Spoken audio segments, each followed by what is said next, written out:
আওয়ামী লীগের মামলা দিয়েছে।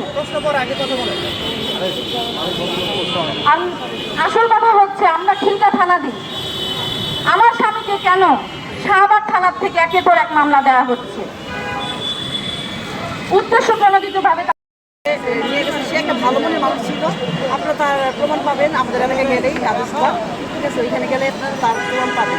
সে একটা ভালো মানুষ ছিল, মিথ্যা মামলায় তাকে আজকে 1 বছরের বেশি ধরে নিয়ে গেছে, তারই বউ জানে 45 লাখ টাকা মানে নিচে তার থেকে নেওয়ার পরে এটা দেয়নি।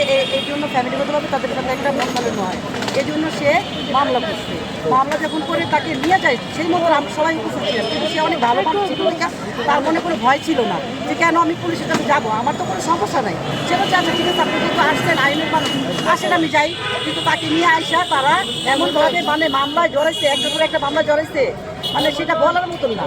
সেটা ভাবির মুখের দিকে তাকাইলে আমাদের নিজেরই কান্না আসে। তাদের সাথে আমাদের কোনো রক্ত সম্পর্ক নেই, কিন্তু তার থেকেও বেশি যদি না হতো নিজের ঘরের কাজকর্ম ফেলায় এখানে আমরা এখানে দাঁড়িয়ে থাকতাম না আর এই বক্তব্য দিতাম না। কারণ আমাদের দেখা যেতেছে এই কথার কারণে আমাদের দেখা যায় আমাদেরও মানে অনেক মানে ইয়ে হইতে পারে, হুমকির মুখে হইতে পারে, কারণ আমরা তাদের পাশেই ভালো থাকি।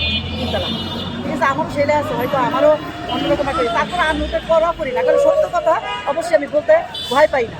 তবে আমাদের একটাই কথা, সেটা হচ্ছে আমরা প্রধানমন্ত্রীর কাছে মানে আকলভাবে মানে বলতে চাইতেছি যে তারা যেন দেখুন মানে খালাস দেয়, আর যে এই প্রতারক এত কষ্ট যে দিতেছে তার যেন মানে কঠিন কঠিন শাস্তি হয়, এই বলা।